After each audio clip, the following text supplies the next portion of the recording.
السلام علیکم ورحمۃ اللہ وبرکاتہ۔ آج کی نشست میں ایک اہم مسئلہ جنازے کی نماز کا جو مسئلہ ہے اس کو ڈسکس کرنا ہے۔ کئی ساتھیوں نے اس سلسلے میں یہ پوچھا ہے کہ ہم جب نماز جنازہ کے لیے عیدگاہ میں ہو، قبرستان میں ہو یا جنازہ کا جہاں جہاں جیسے جیسے جو جگہ طے ہے وہاں ہوتے ہیں تو عموماً چپل یا جوتا پہنے ہوئے جو لوگ ہوتے ہیں ان کے درمیان میں کافی بحث و مباحثہ اور ڈسکس ہو جایا کرتا ہے۔ اس سلسلے میں تفصیلی گفتگو ہم سب کو مطلوب ہے۔ یقینی بات ہے کہ ہم جس ملک میں رہتے ہیں اس ملک میں الگ الگ مذہب اور دھرم کے لوگ رہتے ہیں، اور اپنے اپنے لوگوں کو جب وہ آخری بار دیکھ کر کے اوپر والے کے حوالے کر رہے ہوتے ہیں تو ان کی یہاں پہ الگ الگ رسم ہے، دھرم ہے، پرتھا ہے، وہ اپنی جگہ پہ۔ نن مسلم کا آپ جانتے ہیں کہ وہ بیچارے لوگ انہیں جا کر کے گھی اور چندن کی لکڑی کو اکٹھا کر کے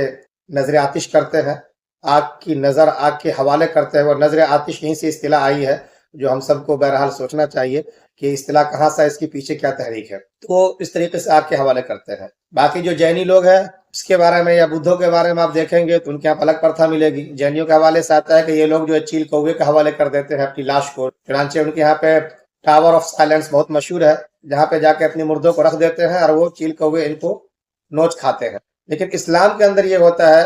کہ ہم سب باضابطہ ان کو نہلاتے ہیں، نئے کپڑے میں کفناتے ہیں، اور پھر جب ان کو اللہ کے حوالہ کرنے جا رہے ہوتے ہیں ان کو ایک روم دیتے ہیں ہم لوگ قبر، جس میں وہ آرام سے سو سکے، آرام کر سکے۔ وہ پھر ان کو ڈھک دیتے ہیں تاکہ کوئی جانور اس کے اوپر حملہ نہ کر سکے، نوچ نہ کھائے۔ اس لحاظ سے پوری طریقے سے اس کا انتظام کیا جاتا ہے۔ اور قبر میں ان کو اتارنے سے قبل ہم سب ان کے لیے دعائیں مغفرت کرتے ہیں، ان کے لیے نماز پڑھتے ہیں، اور یہ بہت ہی ریسپیکٹ فلی کہہ لیجئے کہ ان کے ساتھ ریگارڈ کیا جاتا ہے، ان کے ساتھ احترام کا یہ معاملہ کیا جاتا ہے جو اسلام نے ہمیں سکھایا ہے اور ہم سب کو کرنا چاہیے۔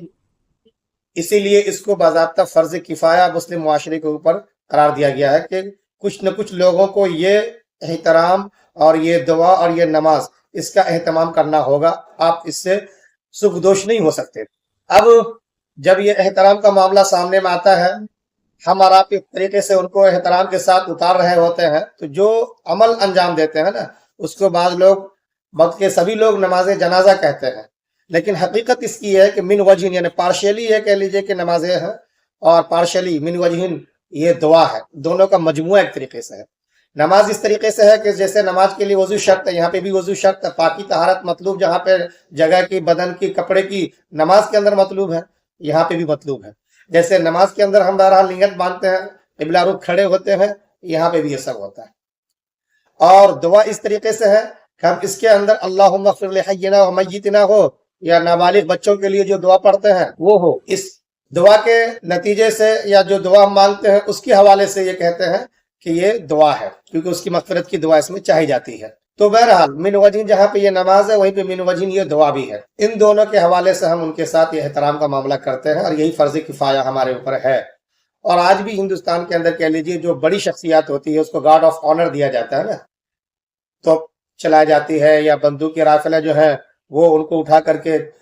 فائر کی جاتی ہے، پھر ان کو سرنگو کیا جاتا ہے، جھکایا جاتا ہے، یہ سب احترام کے معاملات ان کے ساتھ کیے جاتے ہیں۔ اسلام نے ہر مردے کے ساتھ، اسپیشلی کسی وی آئی پی فرد کے لیے ایسا نہیں کیا۔ ہر کلمہ گو جو اس دھرتی کے اوپر اللہ کا ماننے والا تھا اور رہا، وہ جب اس حالت میں انتقال کرتا ہے تو اس کے ساتھ یہ احترام کیا جاتا ہے۔ اس فلسفے کو پہلے اچھی طریقے سے سمجھ لیں، کیونکہ فرض کفایہ بھی کچھ لوگوں نے پوچھا تھا، تو وہ بتانا میں چاہ رہا ہوں یہاں پر کہ ہر کلمہ گو کو یہ ریگارڈ دیا جائے گا، یہ احترام دیا جائے گا، اسے نہلانا ہے، کفنانا ہے، اور پھر یہ جو من وجہن دعا اور من وجہن نماز کی بات آتی ہے، اس احترام کے حوالے سے ان کو قبر میں اتارنا ہے۔ اب رہا یہ جوتے چپل کی بات، تو یاد رکھیے جب ہم قبرستان میں ہو یا عیدگاہ میں ہو، جہاں پہ بھی نماز جنازہ ادا کرتے ہیں، تو نماز جنازہ کے حوالے سے چپل پہنے ہوئے اکثر لوگ ہوتے ہیں، تو اب چپل اتار دینی چاہیے، جوتے اتار دینے چاہیے ہمیں، یا اسے پہنے ہوئے نماز پڑھ سکتے ہیں؟ یہ سب سے اہم سوال ہے۔ تو میں بتا دوں آپ کو کہ پہلے تو آپ یہاں پہ دو صورت دیکھ لیجئے، یہ بنے گی، اور اس حوالے سے پھر اس کو آپ بائفرکیٹ کرتے جائیں، کلاسیفیکیشن کرتے جائیں، اور اس کے حکم کو سمجھتے چلے جائیں۔ پہلی صورت یہ ہے کہ آپ کو پورا یقین ہے کہ ہمارا جو پاؤں میں چپل یا جوتا ہے وہ بالکل پاک صاف ہے۔ ابھی ہم باتھ روم یا غسل خانے میں گئے تھے، جیسے ہم نے وضو کیا ایسے پورے طور سے چپل کو اوپر نیچے دھو ڈالا ہے،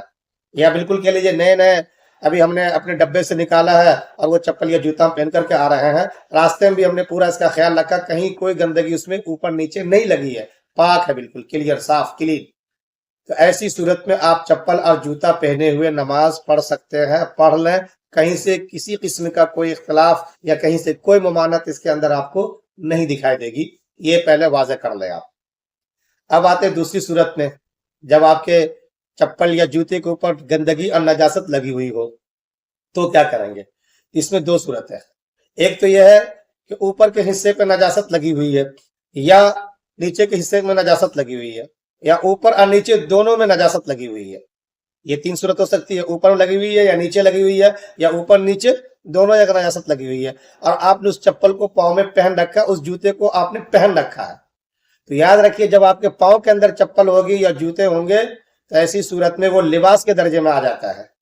اور لباس کے بارے میں کہا گیا ہے کہ جب آپ نماز پڑھ رہے ہوں، جیسے کہ میں نے کہا کہ من وجہین یہ نماز بھی ہے، تو لباس کا پاک ہونا بھی ضروری ہے، جس جگہ پہ آپ کھڑے ہیں اس جگہ کا پاک ہونا بھی ضروری ہے، اور طہارت حکمی یعنی کہ آپ کا باوضو ہونا یا وضو نہیں کر سکے گا تو تیمم کر کے آپ کا پاک ہونا یہ بھی ضروری ہے۔ تو جب وہ لباس کے درجے میں آ گیا تو لباس کا پاک ہونا ضروری ہے، وہ رول یہاں پہ ٹوٹ رہا ہے کہ آپ کے چپل میں یا آپ کے جوتے میں گندگی لگی ہوئی ہے، تو آپ کی چپل جب گندی ہے تو آپ اس کو پہن کے نماز نہیں پڑھ سکتے، آپ کے جوتے میں گندگی لگی ہوئی ہے تو آپ اس کو نماز پہن کر کے نہیں پڑھ سکتے، چاہے اوپری حصہ میں لگا ہو یا نیچے تلے میں لگا ہوا ہو یا کسی ایک جگہ لگا ہوا ہو، بہر صورت تینوں صورتوں میں اوپر لگا ہو، نیچے لگا ہو یا دونوں جگہ لگا ہوا ہو، جب آپ پاؤں میں ڈال کر کے پہن رکھے ہیں تو ایسی صورت میں آپ کی نماز نہیں ہوگی، آپ کو پاؤں سے اس کو اتارنا ہوگا، یہ یاد رکھیں۔ اب اتارنے کے بعد یہ ہوتا ہے کہ بسا اوقات ہمارا اسی چپل پہ پاؤں رکھ کے کھڑے ہو کر کے نماز پڑھ لیتے ہیں، تو کیا کیا جائے؟ اس سلسلے میں آپ یاد رکھیں کہ میں نے آپ سے کہا کہ جس جگہ ہم نماز ادا کر رہے ہیں اس جگہ کا پاک ہونا بھی ضروری ہے۔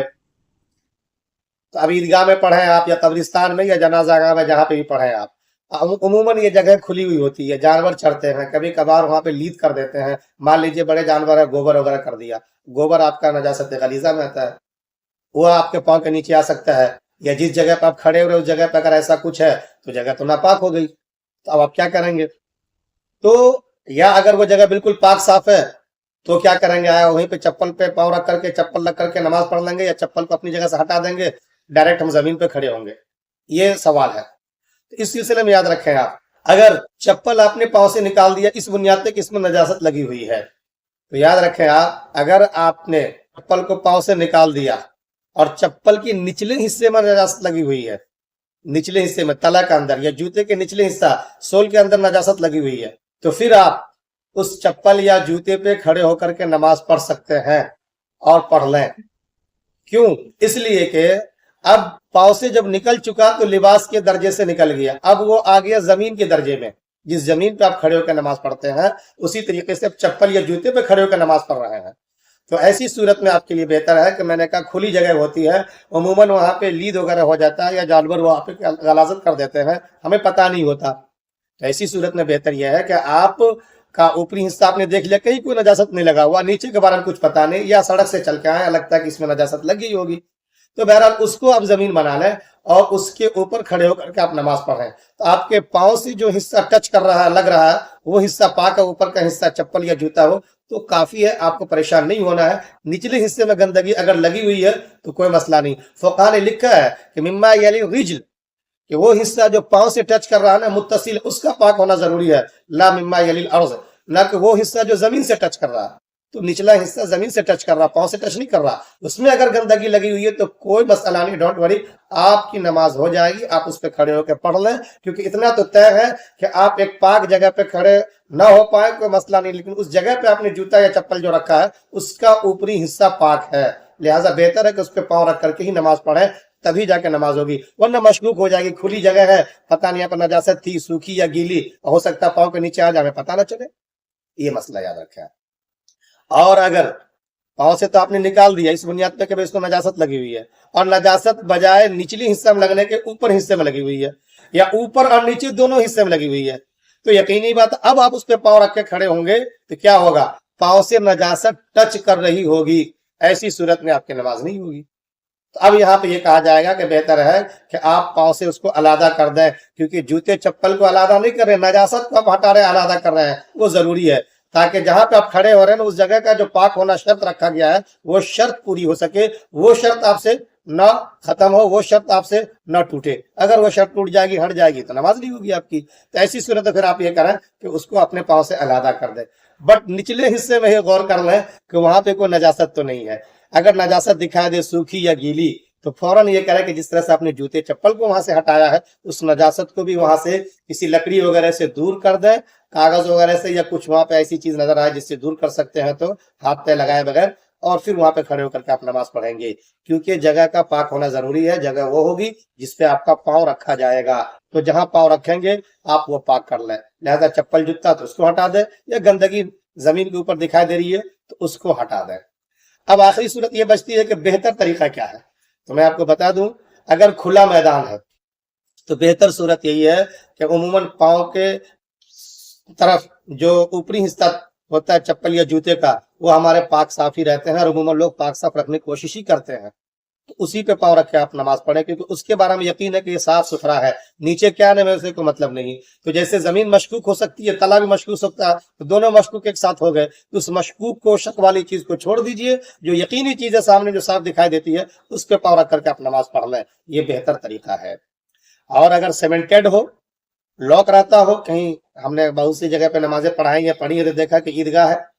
تمام گیٹ لگے ہوئے ہیں، کوئی جانور وغیرہ اندر نہیں جاتا ہے، تو ایسی صورت میں پھر جوتے بھی اتار دیں، کیونکہ جوتے کے نیچے تو شک ہو رہا ہے، باقی سیمنٹڈ ہے، پورا صف ہے، صاف ستھرا ہے، کہیں کوئی گندگی نہیں دکھائی دیتی ہے، یقینی بات تو صاف ہے، تو آپ جوتے ہٹا دیجیے جس میں تھوڑا وہ شک ہے، اور پاک صاف جو آپ کو دکھائی دیتا ہے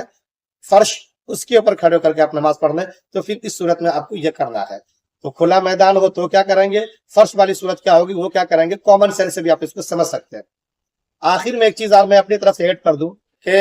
کبھی کبھی ایسا ہوتا ہے کہ انتہائی سخت تیز دھوپ پڑ رہی ہوتی، گرمی کا موسم ہے،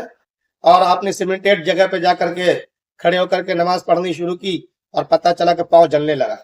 تو ایسی صورت میں کیا کریں گے پھر؟ یاد رکھیے پھر وہی بہتر ہوگا آپ کے لیے کہ آپ جوتے کو یا چپل کو پاک رکھنے کا اہتمام کرتے ہیں، تو جیسا کہ میں نے شروع میں بتا دیا اوپر نیچے ہر لحاظ سے پاک ہے تو آپ اس میں نماز پڑھ لیں گے۔ لیکن اگر آپ کو لگتا ہے کہ ایسا نہیں ہے، اوپری حصہ بالکل صاف ستھرا ہے ہمارا، نچلی حصہ کا بارے میں نہیں کہہ سکتا، اور پاؤں جلنے کا الگ آپ کے لیے خدشہ ہے، اتنی دیر تک آپ جم کے کھڑے نہیں رہ سکتے ہیں، تو پھر اس صورت میں یہ ہے کہ آپ اس جوتے چپل سے جس کی اوپری حصے کو آپ پاک سمجھ رہے ہیں، پاک ہے واقعی، اس پہ پاؤں رکھ کے آپ نماز پڑھ لیں گے۔ یہ ایک چیز ہے جس کو ہم اس میں اضافی صورت میں لے سکتے ہیں۔ تو یہ الگ الگ کنڈیشن ہے، الگ الگ شکلیں ہیں، ان کو اچھی طریقے سے سمجھ لیں، اور سمجھنے کے بعد اس پہ خود بھی عمل کریں۔ جو ساتھی اس سلسلے میں کنفیوز رہتے ہیں ان کو بتا بھی دیں، اس کو عام بھی کریں، چینل کو سبسکرائب بھی کر لیں۔ جزاکم اللہ خیر، شکرا جزیلا۔